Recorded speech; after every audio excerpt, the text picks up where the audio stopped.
friends want me to play some games, but I'll get to it later. And it might take at least 6 months, but down with all you haters. Cause I've got lots of stuff to do, like eating paint and sniffing glue. But no, for real, I work a job and have to pay my bills like you. I could have made an episode with the time I've spent on this intro, but don't get mad, it's just a show and life will still go on. So kick on back and grab a brew and do what couch potatoes do. You could subscribe and that'd be cool, but we both know I'll get banned soon. What? I hope you like my stupid show.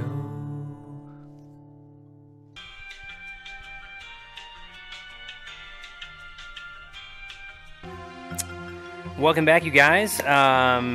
Thanks for being patient. I have actually figured out what we're supposed to do. I did a little digging around in the library, and it turns out there is a place to put the false book, but it's kind of obscure. It's not as obvious. That one area in the library really looks like a door that's supposed to move, but I figured out what we need to do to actually get it to work. So I think I've given us enough time to get away from the vagabond monster thing. So let's give it a try. Let's see if we can get it to open here in one go. So it's right here, and it says there's a mechanism. And then if you go down here and you actually use the book, and you say put, aha! There we go. And now we can get away from that creepy monster. Ooh! Okay, look at this. This is awesome. And there's like chimes going. What is going on? There's a pentagram on the floor. Okay. There's like a star thingy. Alright, let's switch to our search function here. Let's see what we find on the shelves. Ooh, a dagger. That's kind of cool. Ooh, all these fancy daggers. Parchment. Oh my gosh. Cannot carry anything else. Whoa, whoa, there's all these books. Holy moly. Okay, so that thing's going to drive me a little nuts, but let's see if we can read. In fact, I think there were a couple other books I also picked up running around the library. There was like a book here. Yeah, I thought there was at least one other book. I don't know what these knives are for. I hope it becomes obvious what these knives are for. I also don't know if I need a couple other things, like, I don't know if I need the bow anymore. I don't know if I need the broken saber, so, I don't know. I'm kind of running out of room here, but let's read some of this stuff, shall we? The Sacrificial Dagger, Otto Stern, Lumina Books. I wonder if this is one of those daggers we found. The importance placed on ritual sacrifice is constant in religious cult practice. Oh, this isn't good. Propitiating the gods is a theme common to many religions. The Old Testament affords many examples. Primitive polytheistic belief systems integrate sacrifice in their rituals as part of the recurrent process of reaffirmation and, naturally enough, group cohesion. I thought they meant human sacrifice. I was like, ugh, no. The members of their social and religious community come together in an act of purification and atonement. Interesting. It would be erroneous to imagine the act of human sacrifice linking priest, offering, and God, C.F. Manzetti's stone cults, as anything less than a vital focusing of the group's faith. The act also ensures the continuing appeasement of the god, but only if practiced by a recognized officiating priest using the appropriate instrument. I have to say I'm not a fan. I'm not a fan. That's a no for me, folks. Studies made concerning primitive religious groups bear witness to the central role of sacrifice in living ritual. I gotta go back and look at who this author was and the date it was written again. My own work in the field of ethnopsychology brought me into contact with a sorcerer living in the region of Arkham. Of course, I'm sure Batman's around here somewhere. To the rite of steel, linked to a ceremony known as adoring the black goat of the woods with 1,000 youngs. The god being adored is known as the vagabond. Okay, so the vagabond we know is the one roaming around the library at the moment. It's funny they mentioned Arkham. I'm like, oh, maybe there's a gentleman with a big wide smile telling you all about this stuff. Maybe a little too much powder on the face. Winky wink. Okay, let's continue. So the god being adored is known as the vagabond. Okay. Here, the dagger's role, which allows the life breath to pass from one dimension to another, is essential. Okay. The vagabond is a frightening figure, being able to move where he wants and to kill those who have displeased the goat god, for whom he acts as a go-between. What? The goat is clearly a fertility god. The priest, having spoken the invocation, Clearly. must choose the appropriate dagger for the sacrifice. I love how he's like, oh, obviously, it's a fertility goat. Didn't you know? Duh. Goats are all about fertility. Okay. The knife with a sinusoidal blade that must be dipped 7 that's the one. times on night when the moon is full, in water that has been distilled 100 times, will be laid aside, since it would send the vagabond back into his own dimension. Okay. See illustration. There we go. So this is what we got to attack that library monster with. The priest will rather choose the dagger with a curved blade. That is more appropriate for slitting of the lamb's throat. This act transfigures a sorcerer priest and plunges the assembled worshippers into a divine trance. Okay, so why did they prepare the first dagger if it's, like, dangerous to the thing? Okay, right, whatever. Don't think too deep about this one. It's a game. All right, I guess that's it, you guys.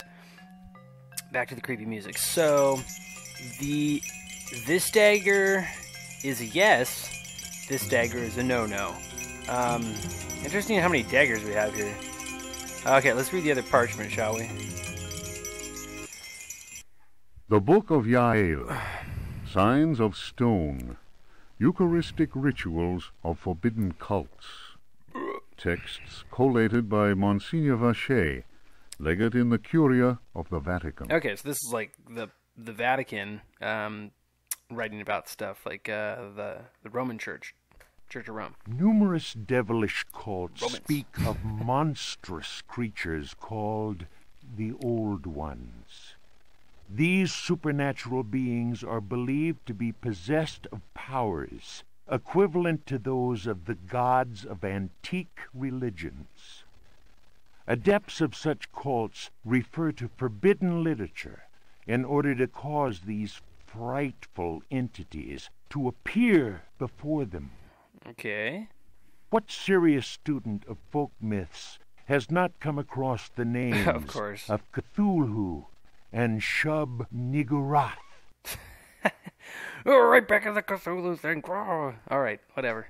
It must be said that these creatures wield tremendous power and are difficult to control once they have been unleashed into the world. Those who serve He who goes in shadows protect themselves with signs of stone carved into the walls of houses or engraved on various objects. I'm wondering if some of this is like referencing the dark man, right? That he talks about in his letter. That is it Jonathan Hartwood? I'm trying to remember the guy's name. Yeah, I'm wondering if that's talking about the person he who goes into the shadows. I don't know. That's just a wild guess, but maybe. For those misguided servants of evil, the best protection appears to be that afforded by the sign of the most ancient gods, engraved in Manar stone, a heavy material said to be disagreeable to the touch. Oh, if it's too heavy, I don't know. I don't think I want to lift it either. The sinful practices of those who fall into such errors can only lead to the darkest of despair, and are a mortal danger to the soul. Such monsters as those invoked by these foolhardy individuals are engendered when reason drops its guard. Man is easily tempted into perversion. So I just noticed, like, I think they're using different people for a ton of these voiceover parts, which is actually pretty impressive. I mean, not to say that it's hard to find people that can read, but it seems like they have a lot of different voice actors, which is cool. Like, they went to the effort of actually making these readings unique so that you feel like they're different authors that you're reading, which is cool. But they're also good readers. I feel like their tones are unique. Their the quality of their voice is different. Some of these aren't as dramatic as the first like introductionary pieces of literature that we read, like the Suicide Note and stuff. So anyhow, I just like that. That's cool. It is why we must forever remain alert and renounce Satan with each breath we take. His ways are infinite in number. Yeah, I'm not a fan of that guy. Not a fan, I have to say. He's on my do not call list. Okay, so let's see. What else do we have here? We read both of those. Okay, so that's what those are, and then there's a book. Let's see what this book is. Lots of reading, you guys. The Sons of the Sun and of the Shadows. Lieutenant Lope de Vega's account of his astounding travels to the land of the Aztecs. Ah, okay, so this is a Spanish explorer's account. Very Holy cool. Christ! Cried Captain Cortez, Wow! astonished by the strange rite we beheld. We found the savages half naked. They were throwing balls of silver and gold at each other. Wow, just They like garbage. laughed as if demented, clearly maddened by some heathen drug. And yet, should one of them fail to catch the ball thrown in his direction, the poor devil was seized and dragged off to be sacrificed in their temple. Wow, that's extreme. Don't drop the ball, John. You really dropped the ball this time. Sorry. As we Getting at discovered, myself. this frightful game was a ritual most holy to them, and symbolized the movement of the heavenly bodies. The dropping of a ball foretold a catastrophe. Oh, man. That is what the Aztecs believed, in their godless ignorance. Yeah, I wonder who Their came up with that game. countless deities could only Screw be that appeased guy. through endless human sacrifices. The victim's heart, which was still beating, lay in the hand of the murderous priest. Oh, can you imagine someone coming down, like the priest, just being like, "Look, guys, we really just don't feel like we're offing enough people. We got to come up with a reason to like do more of these sacrifice things." And someone's like, "Well, you know, what if we made a game where if you F up and you drop the ball, then you die, like we sacrifice you." It's like, "Oh, it's freaking genius, man. They'll totally buy into that." Like, who sold this idea to these people? I don't know. I know it's just a game. Who knows if this is even based on like real historical knowledge of the Aztec people, but I just find that hilarious. Like when I hear about those kinds of things where people are like, well, the ritual was this, and if we did this, then that, and it's like, it's hard to piece together how you sold that. Like, how did people buy into that? But I guess in this case they did, so yay for them? I don't know. The I don't think interior so. of the temple was surprisingly cool. The weight of our armor, our exhaustion, even the burden of our suffering, they were all banished by a sense of awe that the crudely magnificent altar instilled. In the tomb-like silence, a deep voice chanted an incantation.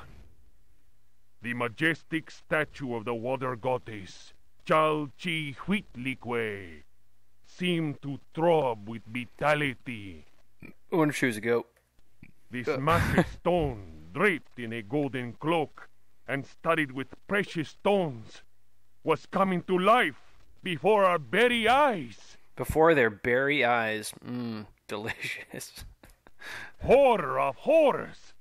The granite eyes of the statue, empty of life only moments before, were now injected with blood. Ew. We staggered back in amazement. Dom Jose was taken by a fit of convulsions. He tried to raise up his crucifix, as if to ward off an attack by demons. The heathen priest laughed cruelly. Cruelly. The statue's mouth cracked open in a deathly grin, Ooh, bearing that teeth is chilling. sharpened to dagger points. Ooh, that is really chilling. Cruelly de Vil. Sorry, I can't. All these puns come to mind. They're such low-hanging fruit. Captain Cortez cried, "Attack!" But it was no juice. We were glued to the spot. It was no juice. There was no juice. Sorry, you guys.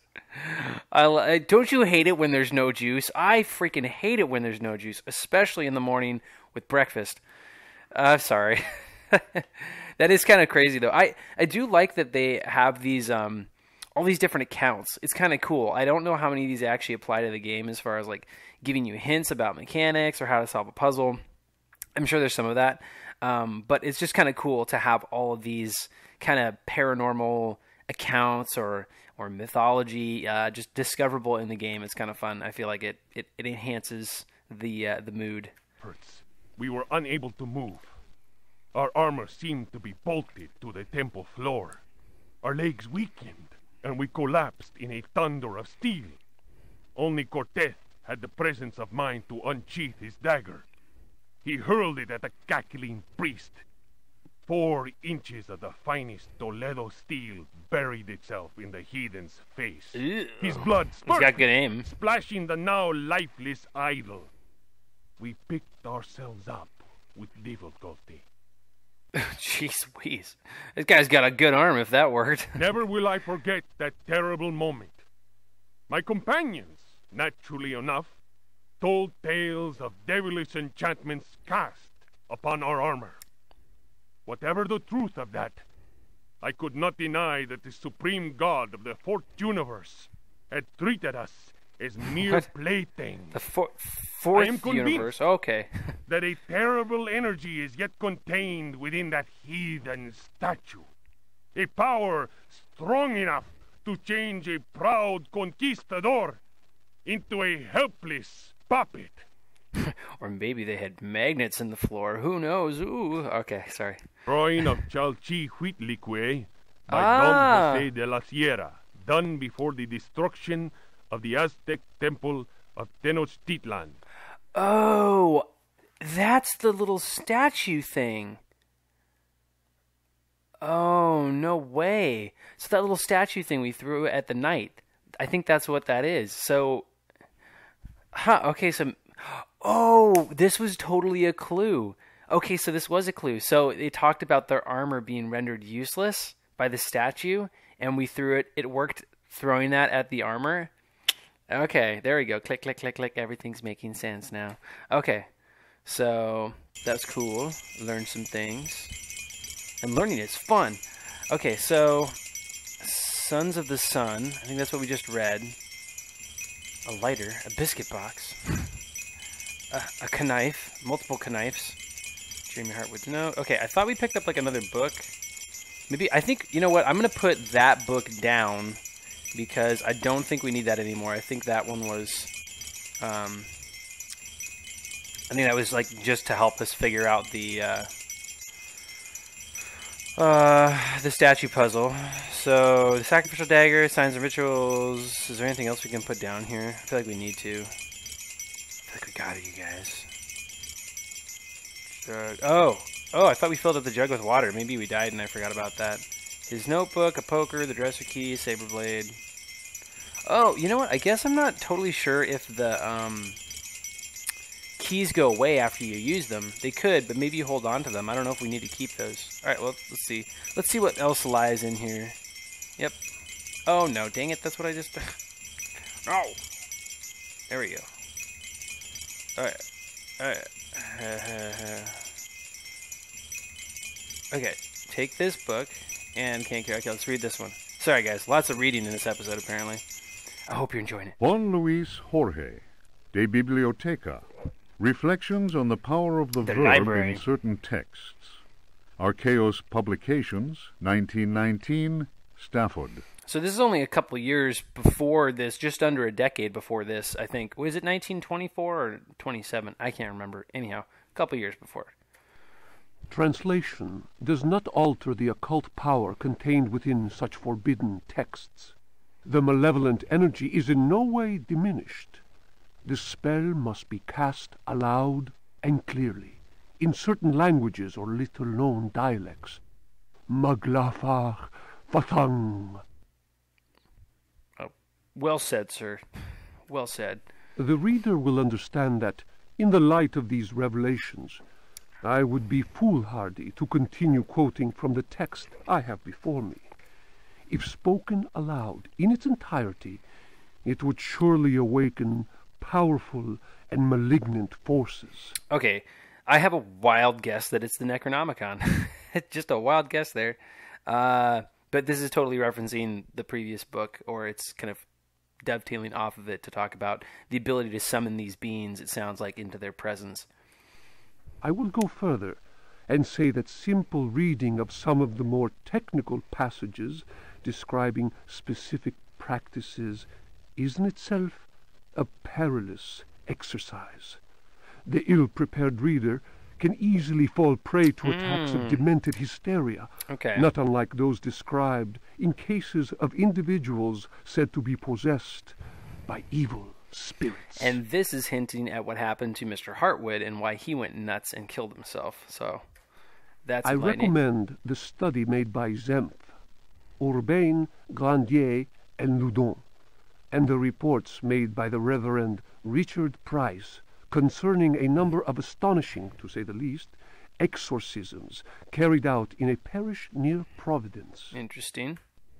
Given what I have written, we must be grateful to the librarians of the British Museum, who have never allowed consultation of the work of Al-Azif's startling work, the infamous Necronomicon. I knew it. Copies of that work do exist, in spite of the zeal of book-burning inquisitors. For proof, we need look no further than the British Museum, of course, and the sealed archives of the Miskatonic University in Arkham. Okay, so they kept a copy, apparently. How wise. Other examples of books whose evil can be unleashed by any thoughtless reader are von Jutz's von unersprechlichen Kulten, I think that's German. and the abominable De Vermis Mysteries by Ludwig Prien, whose sordid death should be a lesson to all those tempted by a study of the occult. Wow. That's crazy. I've never heard either of those books. I don't know if those are made up or real. My only familiarity with this stuff is from other games I've played, and of course TV shows, right? Like who hasn't seen Evil Dead? But yeah, I've never heard of these, so I'm curious if those are made up or real or not. But interesting, very interesting. Okay, so I don't think I need that anymore. I'm gonna just take a wild guess, and I'm gonna put it down. I'm gonna drop put it. I'm gonna punch it. And let's see if we can grab that last book, which I'm willing to bet is the Necronomicon. Just a wild guess here. Yep. Okay, I'm going to save before I read this, because I do remember there being a warning about some books can kill you if you're too curious. So I'm going to save, and let's save over our Library 2 game. And now let's read this crazy thing. Ludwig Prien. Oh, no. De Vermis Mysteriis. Oh my gosh, it's the other book. Ha! Nomine invocatoris, si non sanctificatus es cave. De Vermis Mysteriis non absolvo folem legendum fatum et eum versus. Tibi magnum inominandum signa stellarum nigrarum et. I wish I knew more Latin. That'd be interesting to know what this says. I wonder what's going to happen here after we finish reading this. I have a sneaky suspicion. Yep. Oh no, I think it just snapped my spine. Oh my gosh. Okay, well, my prediction was correct. So let's go back to that and not read that book, shall we? Okay, yep, that's fine. That is crazy. It's like, yep, absolutely. I'm just going to snap your back. Maybe they got it all wrong. Maybe it was a book on chiropractic. I don't know. Maybe. Who knows? Maybe they just didn't understand what they were trying to do there. Trying to be helpful. Okay, talisman. I'm going to take the talisman. Is there something else here? Wow, there's a lot of that noise going on. Okay, what is happening? There's a lot of noises happening right here. Okay, am I supposed to do anything? It's okay. There's something. Wow. Okay. So there was something about the water. Good grief. Okay. So the talisman. Okay, I'm gonna leave these papers here too. I'm just gonna. I don't think I need all this extra stuff. And at least, yep, that's nice. And at least I can like put this stuff down in a place where I can easily come back and get it. Leave that. So the question now is, can I just use this dagger and let's save the game again here real quick. Save game, and I'll do it again. Game library 3. Because I don't know if I use this, if it's going to do a one-time use or if it'll equip it. I hope it equips it. Oh, good.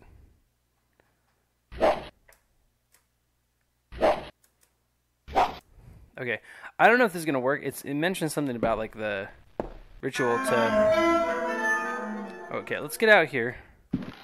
Okay, so I think I figured out how to do the run a little better. It's not quite what I thought it was. Okay, let's go over this way so it's easier. Alright. Fingers crossed, you guys. Ready? Here we go. Hey! Victory! We took care of him. Well, that's excellent. Okay, no more monster. I honestly don't know how crucial it was that we took care of him like that. I mean, he was bugging us in the library, but other than being in the library, I don't really know what else I don't know what else he was doing. What else was he guarding? Okay, so let's go back to search. Let's see if there's any other books we can find. I think that's one thing that might be helpful in the library here, if we have the time, is if there's other books that tell us other things, that would be handy. Okay. Nothing important. I just have a sneaking suspicion that there's other... Oh, hey, like I said, other books. Okay. What's this book say? What's this book say? Fragments of the Book of Abdul. In the antique city of dead Relaya, Oh my gosh. dreams and waits. Oh my gosh. In the pit of time, the unspeakable lies in wait. That is not dead which can eternal lie. Relaya, your blocks of stone seal the ritual that gives birth to fear. Cthulhu Futang! Cthulhu Futang! Ayah! Ayah! Okay, so the reason I'm shaking my head here is because if you watched my last Let's Play, i.e. my first Let's Play, you will know that I was stuck in that city of Relia for like forever, and it sucked. It sucked balls. It was really bad. So I'm not a big fan of that. And it's funny because I kind of like, I don't know, I'm into the writing style, and like I don't know, the whole existential horror thing, like the H.P. Lovecraft stuff. It's interesting to me. It's cool, you know, like as far as like fiction goes, it's cool. But I wish I hadn't gotten so burnt out on that game, because now anytime I hear this stuff now, I'm like, oh, I don't want anything to do with that. I don't want to play any games with it. It's not a big deal. I mean, it's not like what this game is about, but I don't know. Maybe if I hadn't had such a poor experience in that game, this wouldn't detract, and it really doesn't, but it's just like, oh. So if you see me roll my eyes at the mention of Cthulhu and any of this other stuff right now, it's just because I'm coming down from a rough Let's Play of my last game. So let's not let that deter us, shall we? Let's move on. Let he who knows how to invoke the Stones act. It is time. The Stones Act. Let the shadow of Cthulhu Excuse me. darken the sky. May the servitor of the black goat of the woods, that's where with they're a getting that from. 1,000 youngs, sound his flute in honor of the unspeakable. And now you're going to speak it. Cthulhu Futang! I knew it. Cthulhu Futang! I knew she was going to do it. Ayah! Ayah! Aye! Now by IKEA. Okay, so, yeah, that tells you how old I am. So, interesting. So, it mentions invoke the Stones Act. He who knows how to invoke the Stones Act. Makes me wonder if there's going to be some stones. So we're going to have to deal with like that vision of those in the desert at some point. May he who may not be named cast his withering gaze upon the unbeliever. For he is the door, the key, and the guardian of the door, and holds you now in his immense power. Sounds like my banker, or this guy's banker. Maybe that's who they're talking about. Okay, alright. Wait. Oh, I was like, where'd I go? What? What? What?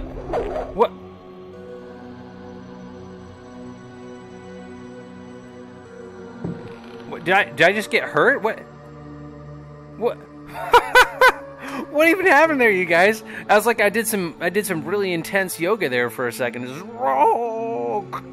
okay, I'm good. Okay, I'm really curious. Let's save that. That is legitimately funny. I gotta read that again. Just so we can go to the end. And let's see what happens again here. You feel weak. Oh, don't smack your head. Don't do that, man.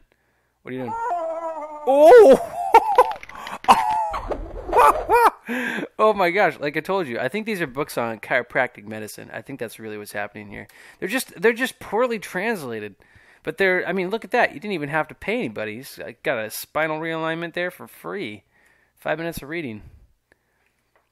Oh, it did hurt me. Oh, okay, that's not good. I'm going to load. That is funny, you guys. Okay, is my health back? It's back. So I think what I'm going to do is I'm going to end up taking these books and putting them all back in that room. Just so I can kind of keep my inventory light. I don't know what I'm supposed to do with all those freaking daggers. I had like the kitchen knives. I guess they're not daggers. I had like the knives. And it was like, it's like, what are those for? Like, do I throw them? I wonder if they're throwing knives for like attacking something. Oh, maybe I could throw them at the pirate. Oh, I never even tried that. Oh, that would have been smart. Okay, we'll try that next, you guys. Are these bookshelves? I can't tell if these are bookshelves. Nothing important in this bookcase. Yeah, you say that now, but okay, I don't know how like low that lamp is getting in oil either, because it could be getting really low. And I don't know if I need it again, actually. That's the other thing, is my inventory is getting low and I don't know what I'm supposed to have for the next section of the game. So at least if I leave most of the stuff in this room, I'll know right where to come back and get it if I need it. So it's kind of a nice central. Okay. There's another book there, so let's go drop this other one off.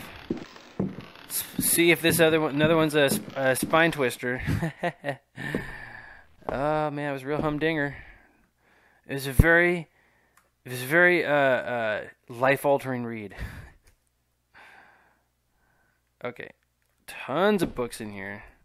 That's probably good though, in the sense that it's kind of a good natural spot to keep all that stuff. Yeah, man, the run in this game is so finicky. Okay, what do you say, book? Teach me things. Unfinished chapter of Terra Incognita by Jacob Van Ostate. A hitherto unpublished fragment of the manuscript unearthed following indications furnished in the Vatican Library's Expurgatory Index. Some more stuff from the Roman Catholic Church. In those icy and unwelcoming lands, the rites of wizards and healers are deeply rooted in ancient legend. Another voice actor. It's awesome. Mysterious and cruel beings are thought to have ruled over the Arctic plains in time. Dracula's reading for us, folks. A cursed city, enclosed by massive walls, is believed to stand to this day. It contains fabulous treasures and is inhabited by the degenerate descendants of those who instilled centuries of terror in the hearts of the people. These people, naturally placid, are seized with rage and horror at the very mention of the prisoners of the ice. Were these dreadful captives to be freed from their frozen cells, they would reap a horrifying tribute of human flesh. That's not good. These blood-curdling beings may be invoked by certain ritual words. They can even be controlled, albeit with the greatest of difficulty. Interesting. I Okay. admit to being impressed by these tales. Oh, are you now? Repeated to me on many How occasions and in a number of different places during my travels in the region. I have also seen troubling cult objects, sculpted in a material unknown to me. Like Play-Doh. Another remarkable fact is that local Eskimos experience great distaste in pronouncing certain words, and invariably avoid saying them. Wow, Eskimos. So when he says Arctic, he means Arctic. Like, I thought that was a descriptor, but then I realized it's actually capitalized. So that's crazy. It's like way up north somewhere. I've never heard of a place like this in any of these like fictional fantasy games.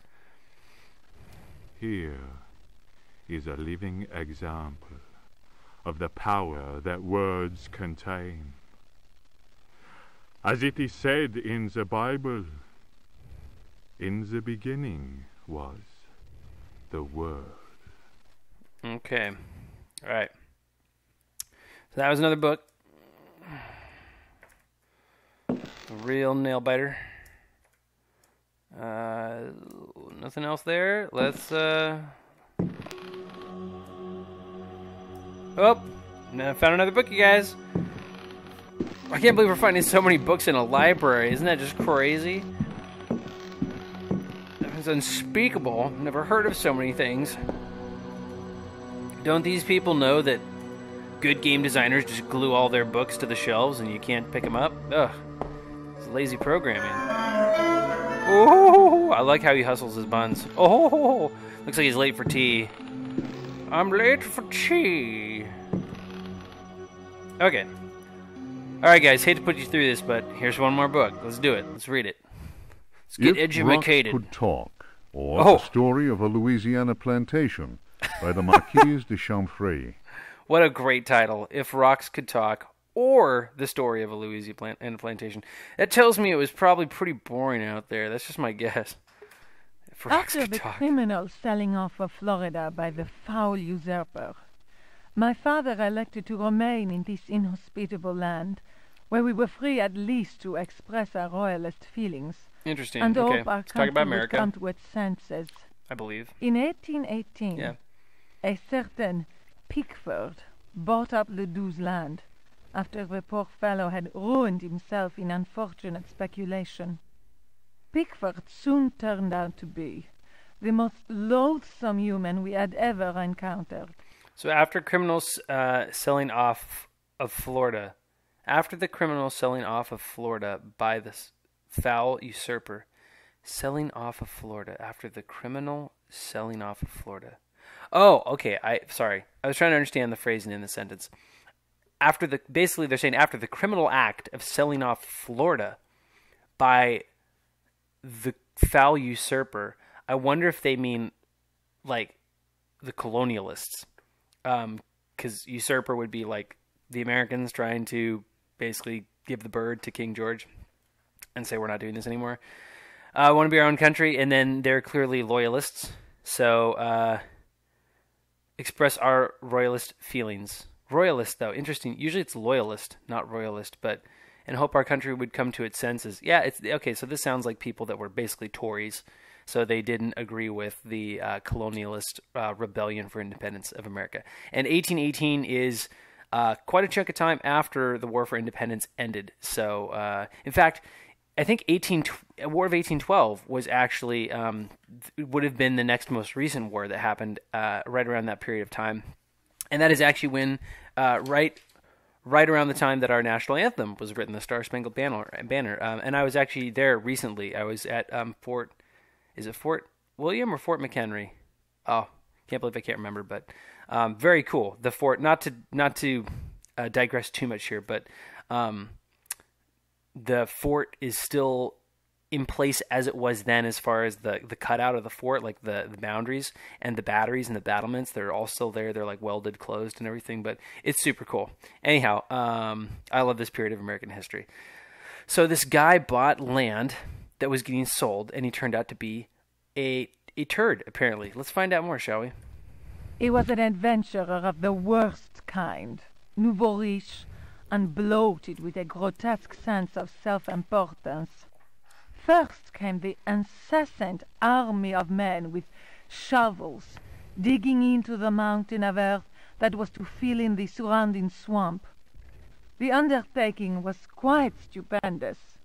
We learned from a slave that the final objective was to connect the existing caves with another one of gigantic proportions. So I bet you anything they're talking about this house or this property that the house is on, because we're in America, as far as I know, and we're definitely in a swampy area, if you remember from the intro, and we talked about, Hartwood talked about the cave that his father was looking for and found underneath the house. So I bet you this is like a precursor to the history of this house. Racked by a mania of persecution, Elia Pickford constantly fired his workers and hired new ones. He did all he could to keep anyone from learning about his plans. My father was amused and said, "The poor fool will end up getting lost in his own cave." The walls went up, and tongues started wagging. Our detestable neighbor had been a sailor, a ruffian grown rich on questionable trade. Distasteful stories were told of him. Oh, this is very interesting. He's a sailor. So in the last game I played, one of the things they talk about is how they had this relationship with, I think it was just called the Deep Ones. It wasn't Cthulhu specifically, but they would basically like trade sacrifices for gold, and that's how the town stayed wealthy. I'm just wondering, this sounds a lot like the same scenario, so I'm just kind of wondering. There's the floor plan of the house. Okay, I feel like I should hold on to this book. So there's the stairs. Interesting. Okay, yeah. Okay, wow, so this is totally talking about the house. So here's the main stairs coming down on the left-hand side into the central hallway. And then there's the kitchen. There's the little hallway pass-through with the pantry and the little like soot closet or the coal closet. And then the main dining room, and then the front entry all the way to the right, and then upwards from that in the northeast corners where the pirate is, so on and so forth. You guys get the idea. When the work was finished, Pickford invited us to the opening of his rambling mansion, which he named Derceto. Bingo. My father asked what the strange name meant. Pickford answered, "Derceto reminds me of Astarte, the fertility goddess. Around here, the name is Shub-Niggurath, I believe. That a name so steeped in evil should be said aloud came as not such a shock to my father, as he himself confided in me some while later." Oh, wow. Okay. Crazy. We left immediately. Enough said, apparently. In June of 1862, Derceto was burned down in unexplained circumstances. Oh. It was undoubtedly the deed of some jealous Yankee or another. It was amazing to watch the servants rushing into the flames to try and save their bullet-riddled master. What? After that terrible night, Derceto fell into ruin. Its blackened walls were soon overgrown, as human-built works always are, by ever-present nature. Interesting. So the mansion was actually like destroyed or partially destroyed at one point, but the floor layout's the same. In 1875... Okay, wait a minute. That was 62? In 75. 1875, 13 years later. the property was eventually bought by a gentleman whose name was Howard Hartwood. I was sorry that my father, who delighted in fine conversation, was no longer alive to enjoy the company of this new neighbor. Learned and well-versed in history, he had made a particular study of piracy. It was Hartwood who told me that Pickford had commanded a ship that flew the flag of piracy. That explains the scoundrel's great wealth. Aha, so he was a pirate, and there's that pirate up in the top of the mansion. Kind of makes you wonder. Hartwood was fascinated by Pickford and undertook a great deal of research in an attempt to find some treasures that he was convinced the pirate had hidden. He went through the ruins inch by inch. He then had the burnt-out house rebuilt exactly as it had been, and refurbished the library that had miraculously escaped the flames on the night of the Great Fire. Okay, so the reason that the gal at the beginning's father is looking for this cave is to find buried treasure. Interesting, and he rebuilt the whole house. Wow, crazy. Artwood set about studying every volume in that library, and often talked to me of his research. He was a handsome widower, deeply attached to his son Jeremy, who was later to become a professional artist. Oh, so he had a son. Interesting. We didn't know that. Artwood worked incessantly, first from the room I offered him, then from his own freshly restored home, which he rebaptized Derceto. Oh, I imagine genius. he hoped to enlist the help of the god of good fortune in his treasure hunt. As far as I have ever been able to tell, all his searching came to nothing. There were no lost treasure to be found at Derceto. I learned of Artwood's death while I was in Paris. But that, as they say, is another story. Okay. So she moved to France, the daughter of the original owner. Weird. Okay, but you know what? I got to remember this is in like the early 1920s, so something happening in... Interesting, but it was like 18... Wasn't it 1818? When did he... After the criminal selling off of Florida. Yeah, in 1818. So 1818 got bought by that guy, and then that guy sold it in 1862, right? Or no, 75. Dang, he must have been pretty old. Okay. All right. Are there any other books? I'm definitely gonna go put that book down. That was cool. That was like the most backstory we've gotten on this house until now, so that's cool. No, nothing there. Are you sure? Okay. All right, I think that's it, you guys. I'm gonna go put this book down. Put the book down, Johnson. All right. Story of the plantation. So we're in Louisiana. Okay.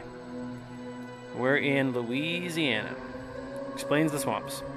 Alright, I'm going to save here. I'm going to go save. Bingo. Alright, so. Now that we've taken care of that El Monstro, I'm not sure what we have to do next. We could try a couple things with... Okay, can I pick this up? Yes, I will take that.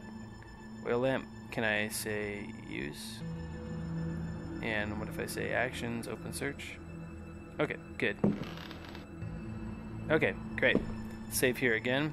We always tend to be saving in this hallway for some reason. So that was the... Okay. That was the statue. Okay, let's go downstairs. I don't think there's anything else we need to do here. So we killed the zombies in the dining room, and we've got...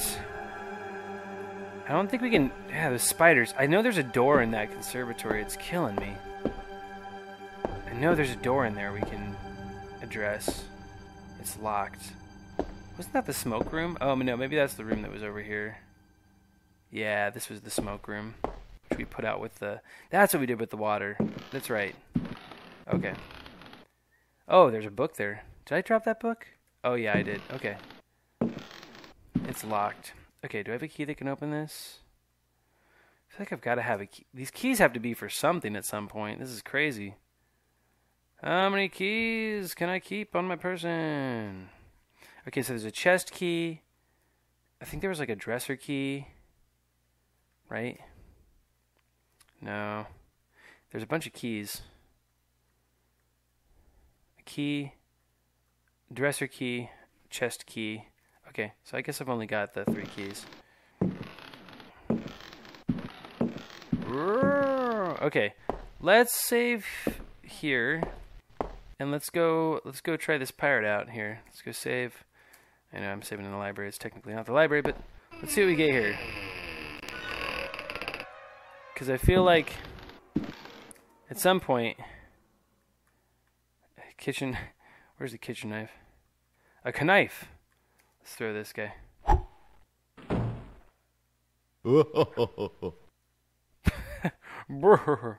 Can I throw the talisman at him? Okay, that doesn't do anything. Gotta be something here. Let's use this guy.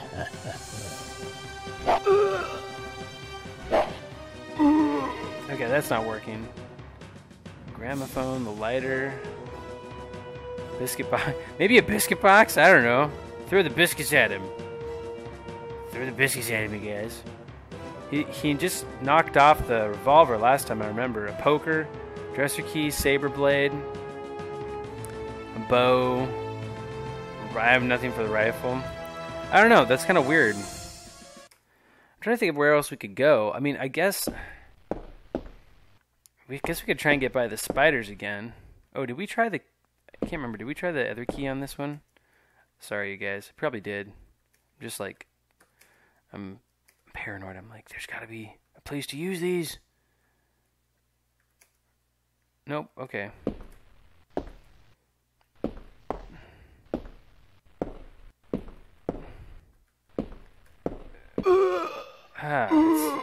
This is so ridiculous. Okay. Okay, well, I'm just gonna die, you guys. Okay. I'm kind of like worried that we're supposed to get in there and do something, and because of the way that the AI works in this game, that is blocked essentially. I'm not sure what else we can do here. Oh wait, is this a door we haven't been in? Oh, let's try this. No. Oh, for goodness sakes, you guys. Why are you giving me all these keys? Does nothing else open this? There's got to be some way to kill these spiders, I feel like. Maybe I should look that up.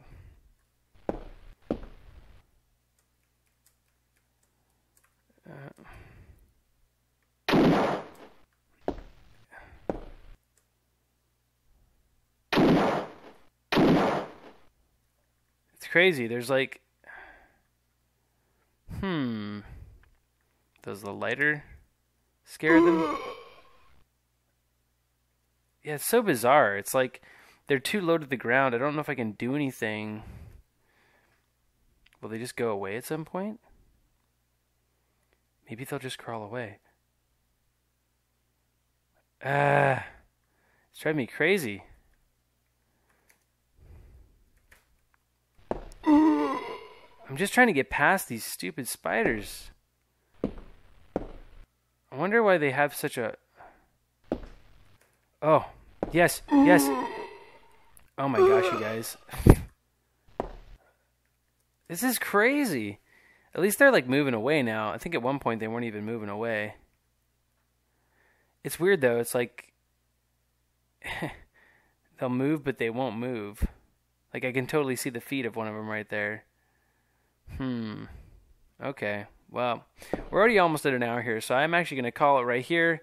I'll do a little playing around, see if I can figure out what to do next. But thanks for watching. Hope you guys are enjoying this. I know there was a lot of reading in this episode, but you know, I like the backstory of things. I like it builds the story. It builds I don't know, the character of the game to me. So hope you feel the same. Otherwise, I will see you guys in the next episode, and until then, I'll see you later.